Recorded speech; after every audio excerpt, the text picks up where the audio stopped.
ओम शांति। 30/6/1974 की अव्यक्त मुरली।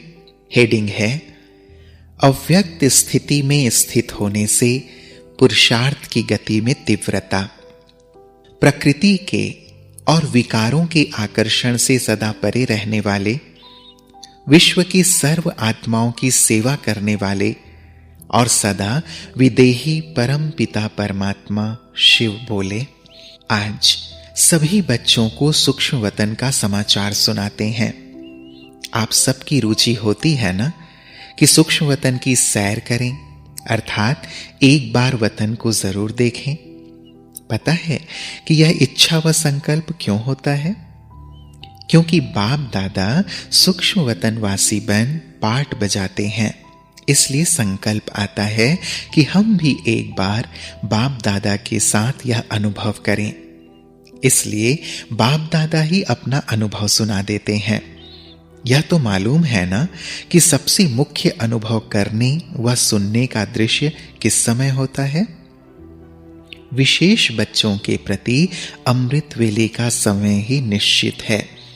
फिर तो विश्व की अन्य आत्माओं के प्रति यथाशक्ति भावना का फल व कोई भी रजो प्रधान कर्म अल्पकाल के लिए जिन आत्माओं द्वारा होते रहते हैं, उनको भी उनके कर्मों के अनुसार अल्पकाल के लिए फल देने के प्रति साथ साथ सच्चे भक्तों की पुकार सुनने और भक्तों की भिन्न भिन्न प्रकार की भावना के अनुसार साक्षात्कार कराने और अब तक भी चारों ओर कल्प पहले वाले छुपे हुए ब्राह्मण आत्माओं को संदेश पहुंचाने के लिए बच्चों को निमित्त बनाने के कार्य में पुरानी दुनिया को समाप्त कराने अर्थ निमित्त बने हुए वैज्ञानिकों की देखरेख करने ज्ञानी तु आत्मा स्नेही व सहयोगी बच्चों को सारे दिन के अंदर ईश्वरीय सेवा का कार्य करने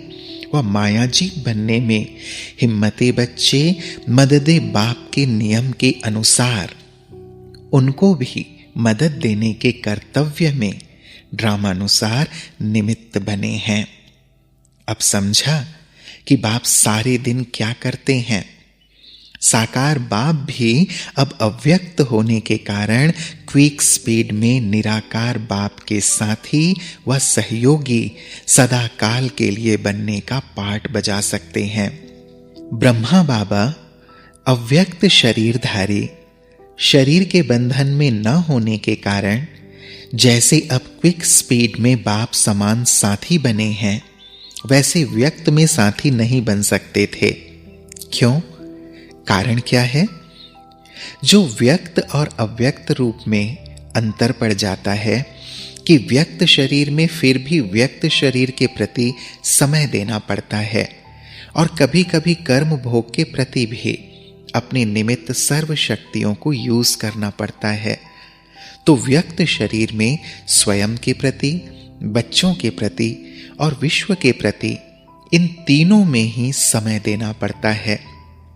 और व्यक्त शरीरधारी होने के कारण व्यक्त साधनों के आधार पर सर्विस करनी पड़ती है, लेकिन अव्यक्त रूप में स्वयं के प्रति भी साधनों का आधार नहीं लेना पड़ता।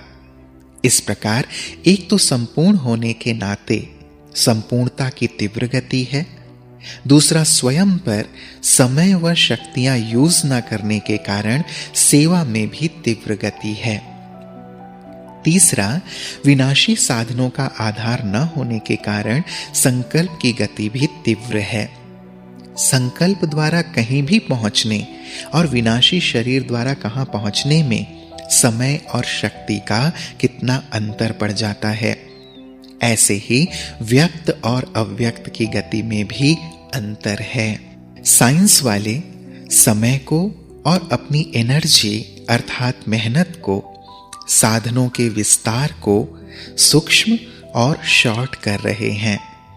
कम से कम 1 सेकंड तक पहुंचने का तीव्र पुरुषार्थ कर रहे हैं और सफलता को पा रहे हैं।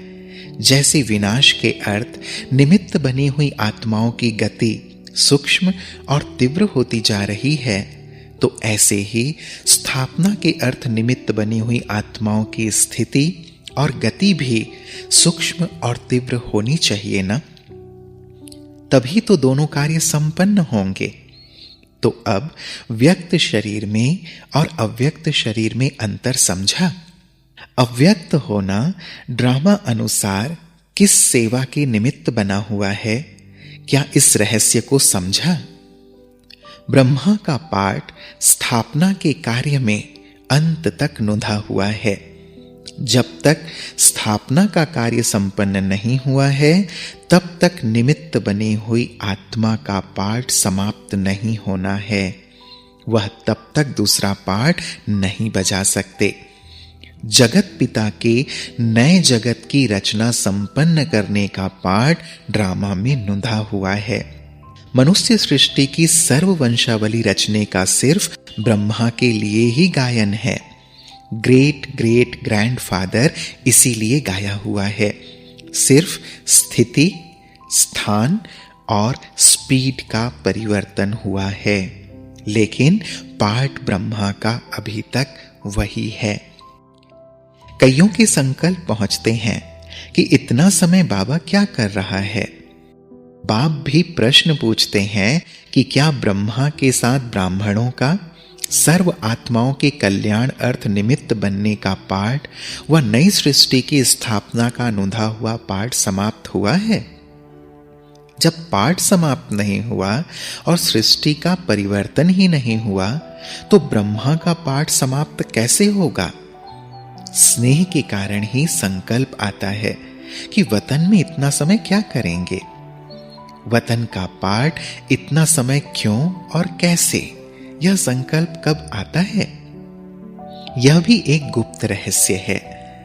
कर्म बंधन से मुक्त संपन्न हुई आत्मा, इस कल्प के जन्म मरण के चक्र को समाप्त करने वाली आत्मा, निराकार बाप की फर्स्ट नंबर साथी आत्मा, विश्व के कल्याण प्रति निमित्त बनी हुई फर्स्ट आत्मा, स्वयं के प्रति और विश्व के प्रति सर्व सिद्धि प्राप्त हुई आत्मा, जहां चाहे और जितना समय चाहे वह वहां स्वतंत्र रूप में पाठ बजा सकती है। जब अल्पकाल की सिद्धि प्राप्त करने वाली आत्माएं अपनी सिद्धि के आधार पर अपने रूप परिवर्तन कर सकती हैं, तो सर्व सिद्धि प्राप्त हुई आत्मा अव्यक्त रूपधारी बनकर जितना समय चाहे, क्या वह उतना समय ड्रामा अनुसार नहीं रह सकती? आत्मा को निराकारी व अव्यक्त स्टेज से व्यक्त में लाने का कारण क्या होता है? एक कर्मों का बंधन, दूसरा संबंध का बंधन, तीसरा व्यक्त सृष्टि के पाठ का बंधन और देह का बंधन।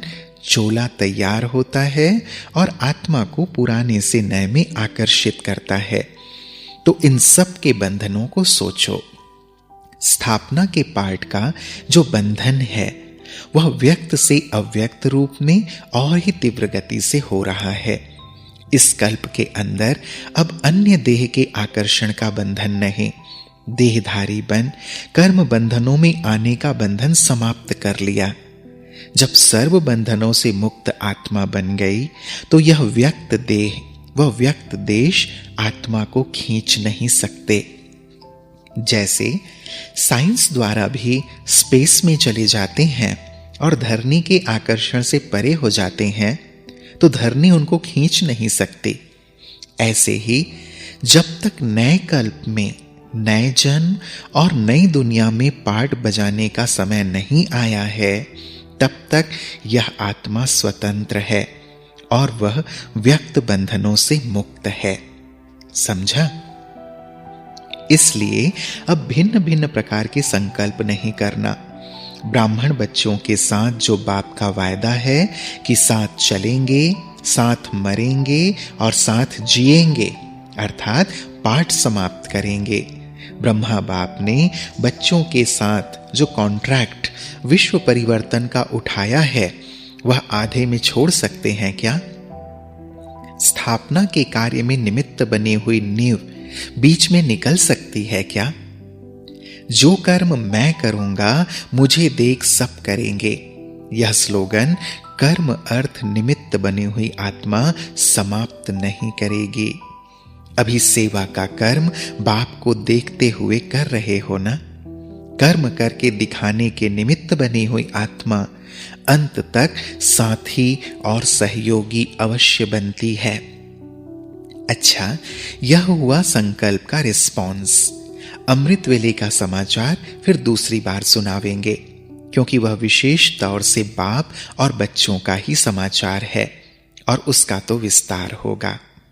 अच्छा, ऐसे गुह्य राजों को समझने वाले राजयुक्त, योग युक्त, ज्ञान युक्त, युक्ति युक्त, सर्व गुणों से युक्त, प्रकृति और विकारों के आकर्षण से सदा परे रहने वाले, बाप के साथ स्थापना के कार्य में तीव्र गति से सहयोगी बनने वाले और सदा स्नेही आत्माओं को बाप दादा का याद प्यार और नमस्ते।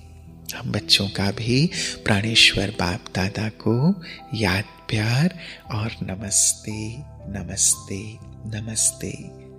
शुक्रिया बाबा, शुक्रिया। ओम शांति।